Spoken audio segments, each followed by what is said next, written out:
नमस्कार दोस्तों। आज एक बहुत इंटरेस्टिंग टॉपिक है जिस पे मैं वीडियो बना सकता हूँ और वो ये है कि कांग्रेस के एक बहुत बड़े लीडर के घर से 300 करोड़ बरामद हुए हैं और काउंटिंग अभी भी एग्जैक्ट हमारे पास है नहीं कि उसके पास कितने पैसे हैं। खबर ये भी आई है कि वो काउंटिंग करते करते यानी कि जो पैसे की मशीन काउंट करती है ना कितने पैसे हैं, वो मशीन खराब हो गई काउंटिंग करते करते यानी कि इतने पैसे हैं। और इंडिया के पूरे इतिहास में सबसे बड़ा रेड यही है। आज तक वैसे तो कई सारे रेड्स इंडिया में हुए हैं, कई मिनिस्टर्स घर छापे पड़े हैं, पैसे बरामद हुए हैं। बंगाल में भी कई सारे मिनिस्टर्स घर में पैसे बरामद हुए हैं, बहुत बार हुए हैं। पर इस बार ये जो कांग्रेस के लीडर के घर से बरामद हुआ है ना, ये 300 करोड़ का आंकड़ा क्रॉस कर रहे हैं, यानी कि ये सबसे बड़ा कैश रिकवरी है किसी भी रेड में। आज तक इंडिया में जितने भी रेड्स मारे गए, इनमें से 300 करोड़ रुपए बरामद नहीं हुए। 10 करोड़, 20 करोड़, 5 करोड़, 6 करोड़, 50 करोड़, इतना ही। ये पहली बार हुआ है कि हमने देखा है कि किसी मिनिस्टर के घर रेड मारा गया और वहां पे 300 करोड़ आए बरामद, रिकवरी। अभी भी एग्जैक्ट फिगर है नहीं और बढ़ सकता है, बट कमेगा नहीं। मशीन खराब हो गई। अब सवाल ये उठता है कि एक लीडर के पास इतना पैसा कहां से आ गया। वो डेफिनेटली कांग्रेस का बहुत बड़ा लीडर है, पर उसका अकेले का पास उतना पैसा आ नहीं सकता, वो उसका अकेले का पैसा है नहीं। क्योंकि मुझे ऐसा लगता है कि एक जो मंत्री होता है ना, वो पैसा तो खाता है, पर उतना भी नहीं खा सकता कि 300 करोड़ उसके पास अकेला हो। इसका मतलब ये होता है कि वो पैसे उसके भी हैं और उसमें कई और लीडर्स के भी शेयर हैं। मैं बहुत इजीली समझाता हूँ आपको। पकड़ लो, हम लोग 5 लोग हैं, आप हो और 4 और लोग। हम 5 लोगों ने मिलकर शायद कोई सरकारी योजना के तहत कुछ पैसे सरकार से जो हमें मिले हैं, वहां से हमने कुछ पैसे अपने पास रख लिए। अब मैंने क्या किया, अपने घर में उन सभी के पैसे रख लिए। मेरे 5 करोड़, उन चारों के भी 5-5 करोड़, यानी कुल मिलाकर 25 करोड़। 25 करोड़ मैंने अपने घर पे रख दिए। उसमें से 5 करोड़ मेरे हैं, बट बाकी के जो 5-5 करोड़ है वो उन चारों के हैं। तो ऐसा हो सकता है कि वो जो 300 करोड़ का जो अमाउंट उस मंत्री के घर से मिला है, वो 300 करोड़ उसका अकेले का नहीं बल्कि कांग्रेस के कई बड़े बड़े लीडर्स का हो सकता है। इसकी संभावनाएं होती। अब सवाल ये उठता है कि आप लोग की यार, हम लोग ऐसे कॉमन मैन है, इनके पास इतना पैसा आता कहाँ से, ये कहाँ से इतना पैसा इनकम करते हैं। देखिए, सिंपल सी बात है। पकड़ लो, आपके शहर में कोई कंस्ट्रक्शन का काम हो रहा है जो कि सरकार करवा रही है। पकड़ लो, रास्ते बनवा रही है सरकार, रोड कंस्ट्रक्शन होता है, फिर और भी सरकारी दफ्तर का कंस्ट्रक्शन होता है। तो ये जो कंस्ट्रक्शन होता है ना, इनका पैसा ये अपने खुद की जेब से नहीं भरते, ये हमारे टैक्स से भरते हैं। यानी कि हम जो टैक्स देते हैं, उससे जो रेवेन्यू जनरेट होता है, वो पैसा जो जनरेट होता है, उन्हीं पैसों से हमारे देश का डेवलपमेंट होता है।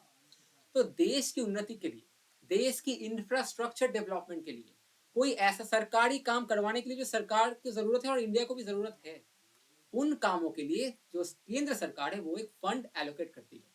केंद्र हो या राज्य हो, कोई भी हो, वो एक फंड एलोकेट करती है।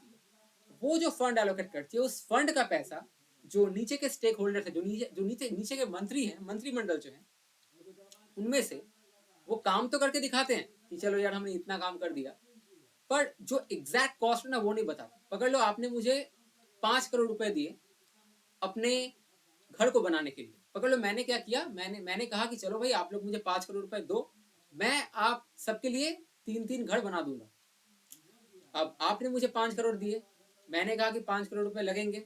फंड आपने मुझे 5 करोड़ का दिया। अब उस 5 करोड़ में से मैंने क्या किया, लो क्वालिटी की सीमेंट, लो क्वालिटी की ब्रिक्स होती हैं, जो भी छोटा छोटा घर, बड़ा बड़ा नहीं, छोटा छोटा साइज की क्वालिटी इतनी खराब कर दी कि 5 करोड़ में से मेरे सिर्फ 3 करोड़ खर्च हुए आप सबके लिए घर बनाने के लिए, और 2 करोड़ मेरा डायरेक्ट प्रॉफिट हुआ। पकड़ लीजिए, आपने किसी आदमी को पकड़ा है जो आपके लिए घर बना देगा, तो आपने उसे उसके साथ कॉन्ट्रैक्ट किया कि चलो ठीक है, मैं आपको 50 लाख दूंगा, आप मेरे लिए घर बना दो। तो वो बंदा क्या पूरा 50 लाख आपके लिए घर बनाया? क्या नहीं ना, वहां से कुछ पैसे वो रखेगा ही। यानी कि 50 लाख रुपए से पकड़ लीजिए वो 40 लाख खर्चा करेगा घर बनाने के लिए आपके लिए, और 10 लाख उसका अपना इनकम होगा। पर यहीं पर अगर कोई ऐसा कॉन्ट्रैक्टर आए जो कि करप्टेड हो, तो उन 50 लाख में से वो 30 लाख अपनी जेब में रखेगा और 20 लाख के अंदर आपका घर बना कर देगा। अब इसमें क्या प्रॉब्लम होगी? लो क्वालिटी की सीमेंट, लो क्वालिटी के ब्रिक्स, घर की क्वालिटी अच्छी नहीं है, घर में ये प्रॉब्लम, कल वो प्रॉब्लम। तो ये होता रहेगा। आपने कई बार देखा कुछ ब्रिजेस भी टूटी हुई हैं हमारे इस देश भर में। तो वो ब्रिजेस टूटते क्यों हैं? पकड़ लीजिए एक ब्रिज नई तैयार हुई, कुछ महीने बाद टूट गई, कैसे? इसका एग्जाम्पल मिलेगा, खट्टा मीठा एक फिल्म में आई थी अक्षय कुमार की, जो आपने शायद देखी होगी, पता नहीं। खट्टा मीठा में इनिशियली पहले सीन में दिखाया गया था कि ब्रिज जो है वो टूट गई एक दिन के अंदर। क्यों टूट गई? इसलिए टूट गई क्योंकि जो सरकार से पैसे मिले थे ना उस ब्रिज को बनाने के लिए, उसमें से ज्यादातर हिस्सा इन्होंने अपने खा गए और थोड़ा सा हिस्सा ही इसने इन्होंने यूज किया ब्रिज को बनाने के लिए। क्योंकि पकड़ लीजिए, मुझे पता है कि भैया मैं अगर यहाँ से लेके यहाँ तक ब्रिज बनाऊंगा तो इसके लिए मुझे 5 करोड़ का खर्चा आएगा। मैंने 5 करोड़ एलोकेट कर दिया कि मैं सरकार हूँ, मैंने 5 करोड़ दे दिया। अब बाकी के जो मंत्रिमंडल नीचे जो हैं, जो कि काउंसिलर्स हो गए, लोअर रैंक के मिनिस्टर्स हो गए, ये क्या करेंगे?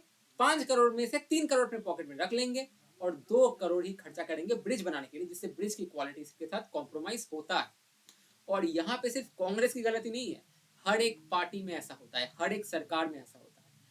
अगर आप सही से देखो ना, इतिहास उठा के देख लो, आपको लगेगा कि जब भी जहाँ पे कुछ काम हो रहा है, सरकार अगर कोई काम कर रही है, वो काम अच्छा है, डेफिनेटली काम करना भी चाहिए, वरना काम के बिना तो हम लोग कैसे आगे बढ़ सकते हैं। इंफ्रास्ट्रक्चर डेवलप करना, रास्ता बनाना, सब अच्छी बात है, पर वहां से कुछ पैसे, जो पैसे दरअसल दिए जाते हैं उस काम को करने के लिए, वहां से कुछ पैसे मंत्रियों के जेब में आ जाते हैं, जो अपने पास रख लेते हैं और बाकी के पैसे से काम कर लेते हैं। अब सवाल ये उठता है कौन कितना खाता है। अगर कोई कम खाता है तो शायद काम अच्छा होगा, पकड़ लो खर्चा है 5 करोड़ का किसी ब्रिज को बनाने के लिए, मैंने क्या किया, हम सब ने मिलकर 4 करोड़ का ब्रिज बनवा दिया और 1 करोड़ अपने अपने बांट लिए। चलो यार, वो तब भी अच्छी नहीं है, मॉडल नहीं अच्छा नहीं है, पर फिर भी चलो सह लेते हैं उसको। पर अगर कुछ कोई ज्यादा करप्टेड हो गया तो वो 5 करोड़ में से 3 करोड़ खा लेगा, 2 करोड़ का ब्रिज बनाएगा वो। तो ये डिफरेंस है। इंडिया में जितने भी मिनिस्टर्स हैं, मैं ऊपर लेवल की बात नहीं कर रहा, नीचे लेवल की बात कर रहा हूँ, क्योंकि राजीव गांधी ने एक बात कही थी बहुत सालों पहले कि अगर मैं 1 रुपये भेजता हूँ किसी को, किसी गरीब की मदद के लिए, तो वहां से उस गरीब को सिर्फ और सिर्फ 1 पैसा मिलता है, क्योंकि बाकी के पैसे बीच के लोग अपने आप में बांट लेते हैं। अब ये आई थिंक मुझे एग्जैक्ट फिगर तो याद नहीं कि उन्होंने क्या कहा था, 1 रुपये और कितना पैसा आता है, बट फिर भी उनका कहने का मतलब यही था। अगेन, राजीव गांधी ने क्या कहा था मुझे सही याद नहीं, बट मैं ये जरूर कह सकता हूँ कि उनके कहने का मतलब यही था कि अगर वो 1 रुपये सरकार किसी गरीब के लिए देती है तो वहां से ज्यादातर पैसे जो हैं वो मंत्रियों में बढ़ जाते हैं और सिर्फ 1 या 2 पैसे ही उनके पास आ पाता है गरीबों के पास। आना चाहिए 1 रुपये, आता है 2-3 पैसे।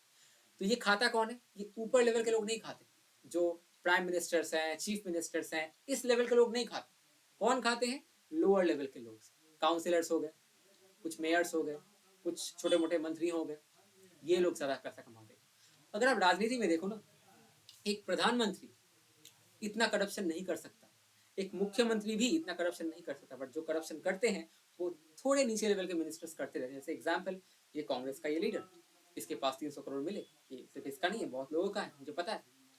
क्यों मुझे पता है? मेरा कोई सूत्र नहीं है, मेरा एक गेस वर्क है ये, क्योंकि हम लोगों ने ऐसे बहुत सारी चीजें देखी हुई हैं अभी तक अपने पास में। इतना ही नहीं, अगर आप देखो तो बंगाल की ही हालत आप देख लो। बंगाल में कई सारे स्कैम्स हुए, हर एक स्कैम में नाम किसका आता है? उन मंत्रियों का आता है जो कि ना तो कोई चीफ मिनिस्टर है, ना ही कोई बड़े पद में, उन्हीं का नाम आता है। जो छोटे छोटे मिनिस्टर्स हैं, छोटे छोटे काउंसिलर्स हैं, इन्हीं का नाम सामने आता है। सीएम का नाम सामने नहीं आता, क्योंकि सीएम को इसे पता ही नहीं होता। यानी कि जो पीएम होते हैं, सीएम होते हैं, जो डेप्यूटी सीएम होते हैं, जो डिफेंस मिनिस्टर होते हैं, इनको ये सब पता नहीं होता कि यार कितना स्कैम हो रहा है, कितना चोरी हो रहा है। चोरी इस लेवल भी होता है, पर वो बहुत रेयर होता है। ज्यादातर चोरियां छोटे स्केल में होती हैं, और इसलिए जो छोटे मिनिस्टर्स होते हैं ये ज्यादा से ज्यादा पैसा कमाते हैं, मोटा इनकम करते हैं। और ये सच बात है दोस्तों। अगर आप देखें, ये एक बार नहीं हुआ। हालांकि ये कांग्रेस वाला जो भी मामला आया, यहाँ पे 300 करोड़ पकड़े गए एक लीडर के घर से, ये नया मामला, क्योंकि हमने कभी इतना पैसा सुना नहीं है किसी लीडर में पकड़ते हुए। इससे पहले भी पकड़े हुए हैं, बहुत सारे पैसे हैं, बट इतना नहीं आया, इसलिए बहुत बड़ा हाइप एक क्रिएट हो जरूर गया। पर अब मैं आपको कहता हूँ कि इसका अगला स्टेप क्या होने वाला है। देखिए, अगला स्टेप ये होगा कि कुछ होने वाला है नहीं, क्योंकि आज तक कभी कुछ हुआ है क्या? कुछ नहीं हुआ है। आज तक आप सबने, हम सबने जितनी भी ऐसी रेड्स देखी हैं, हमें मिला है कैश। आई मीन, रेड करते वक्त कैशेस मिले हैं, मंत्रियों के घर से कैश बरामद हुए हैं जो इलीगल ब्लैक मनी है। इसके बावजूद क्या होता है? कुछ ट्रायल्स चलते हैं, 1-2 बार कुछ इन्वेस्टिगेशन होगी, कुछ पूछताछ होगी, एनआईए पूछताछ करती है, एनआईए सॉरी क्या कहते हैं, हाँ, सीबीआई। सीबीआई का एक बहुत ही बड़ा स्कैम है इस देश में। सीबीआई पूछताछ करेगी 2-3 बार, उसके बाद क्या होगा कि सेंट्रल के साथ स्टेट का थोड़ा, या सेंट्रल के साथ उस ऑपोजिशन का थोड़ा मीटिंग वीटिंग हो जाएगा, सब कुछ डिजॉल्व हो जाएगा, कुछ भी आउटकम आने नहीं वाला है। पश्चिम बंगाल में इतने सारे स्कैम्स हुए हुए ना, रेड्स भी हुए, प्रमाण सबके सामने है, सबकी आंखों के सामने है, पर क्या आज तक इनमें से किसी को भी सजा मिली? नहीं मिली। ये लोग बाहर अभी भी घूम रहे हैं। तो आप मुझे ये बताओ कि आप लोग इतने दिनों से ये सब कुछ देख रहे हो कि यार यहाँ स्कैम हुआ, वहां स्कैम हुआ, इस नेता के घर में इतने पैसे मिले, उसके घर में उतने पैसे मिले, पर आज तक इनमें से किसी भी नेता को कोई सॉलिड पनिशमेंट मिली ही नहीं। क्यों?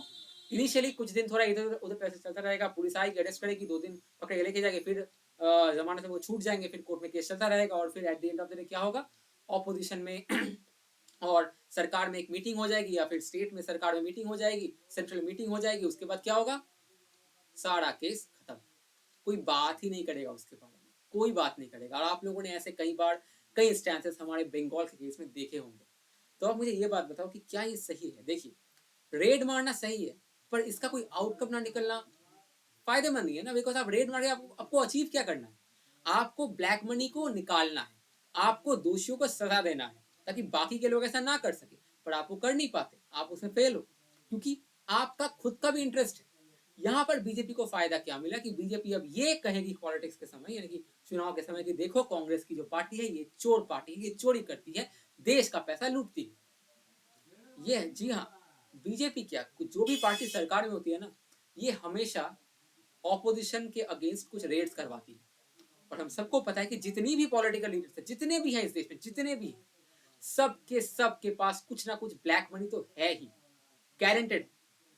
और ये लोग क्या करते हैं, सीबीआई, एनआईए, जो भी ऐसे आईडी जो सरकार में बैठे हुए हैं, इन लोग को ये यूज करते हैं ऑपोजिशन पार्टी के अगेंस्ट, उनके कुछ लीडर्स के अगेंस्ट, ताकि उनके घर से कुछ ना कुछ मिल जाए, बड़ा मिले तो और अच्छा, छोटा मिले तो भी अच्छा, उसको ये लोग इशू बनाएंगे पॉलिटिक्स में और अपनी राजनीति चमकाएंगे। और अंत में क्या होगा, होने वाला कुछ नहीं है, इलेक्शन खत्म, मीटिंग मीटिंग होके सब सॉर्ट आउट हो जाएगा और सब कुछ एकदम नॉर्मल हो जाएगा, कुछ किसी को होने वाला है नहीं। अब सवाल ये उठता है कि अगर ऐसा है तो क्यों इलेक्शन के बाद ये सब मिट सकता है, और मिट जाएगा, और मिटता आया भी है। क्यों ये सारे मुद्दे मिट जाते हैं? क्यों मिट जाते हैं? क्योंकि जो ऑपोजिशन है, जो जिनके लीडर्स पकड़े गए हैं, उनमें और सरकार के कुछ बड़े लोगों के बीच एक सांठगांठ हो जाती होगी, ताकि एक शेयर परसेंटेज हो जाता होगा, जिससे कि कुछ फंडिंग इनको भी मिल गई, इनका पार्टी और स्ट्रांग हो गया, और बस बात खत्म। मैं बीजेपी से इसलिए नाराज हूँ क्योंकि यार ठीक है, पश्चिम बंगाल में इतने सारे रेड्स आपने करवाए हैं, रेड्स में जरूर ब्लैक मनी मिला है, वो लोग पकड़े गए हैं, पर उनको कोई सजा नहीं मिली, खुला घूम रहे।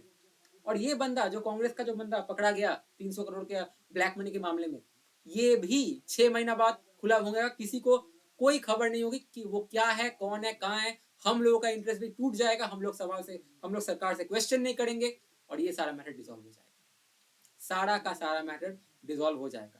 और ये इस देश की रियलिटी है। इसीलिए मैं यहाँ किसी सरकार का या किसी पॉलिटिकल पार्टी का सपोर्टर नहीं हूँ, मैं सच्चाई का सपोर्टर हूँ, मैं आपका सपोर्टर हूँ, इंसानियत का सपोर्टर हूँ। जो सच है वो सच है, जो झूठ है वो झूठ है, बात खत्म। बीजेपी ये सब कर रही है ताकि उन्हें एक पॉलिटिकल एडवांटेज मिले 2024 के लोकसभा इलेक्शंस के लिए। बीजेपी ये सब इसलिए करवा रही है। मिले हैं ब्लैक मनी अलग बात है, पर अगर उसे सजा मिले, प्रॉपर सजा मिले, तो मैं मानूं कि हाँ भाई बीजेपी सच में अच्छा काम कर रही है। पर आज तक जितने भी रेड्स हुए हैं ऑल ओवर इंडिया, बीजेपी सरकार के अंडर या फिर कोई भी सरकार के अंडर, उनमें से रेड होने के बाद पॉलिटिकल एडवांटेज लिया जाता है, पर एट द एंड एक्शन के नाम पे 2-3 बार इन्वेस्टिगेशन होते हैं, पूछताछ होती है, 1-2 दिन हरेसमेंट होता है, फिर सब कुछ नॉर्मल, वो लोग अपनी जिंदगी आराम से जीते हैं, और शायद अगली बार फिर से एज एन एमपी लोकसभा में आ भी जाते हैं। अमित शाह जो हमारे होम मिनिस्टर थे, उनके नाम पे भी गुजरात में एक टाइम पे सीबीआई का वो इन्वेस्टिगेशन हुआ था, पर आज वो हमारे होम मिनिस्टर हैं, तो हम लोग इस पर कुछ कर नहीं सकते। चलो यार, समझदार की इशारा काफी है, आप लोगों को समझ आ गया होगा मैं क्या कहना चाहता हूँ। अगर आपको मेरा ये व्यूज अच्छा लगा हो, मेरी ओपिनियन अच्छी लगी हो, तो कमेंट करके जरूर बताएं, और इस वीडियो को ज्यादा से ज्यादा शेयर करें, ताकि हम लोग एक रिस्पॉन्सिबल सिटीजन बन के अपने सरकार पे प्रेशर डाल सके कि आप एक्शन लो, हम आपके साथ हैं। अगर आप एक्शन नहीं लोगे तो हमें पता चल जाएगा कि आपने सिर्फ और सिर्फ अपनी राजनीति के लिए इस रेट को करवाया, आपका कभी मंशा है ही नहीं कि आप ब्लैक मनी को एक्सट्रैक्ट करवाएं।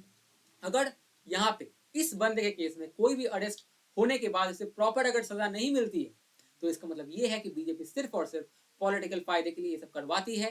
इन्हें एक घंटा फर्क पड़ता है हमारे देश के पैसा, घंटा फर्क पड़ता है इनको, ये सच है। तो हेलो गाइस, आई थिंक आपको वीडियो अच्छा लगा होगा।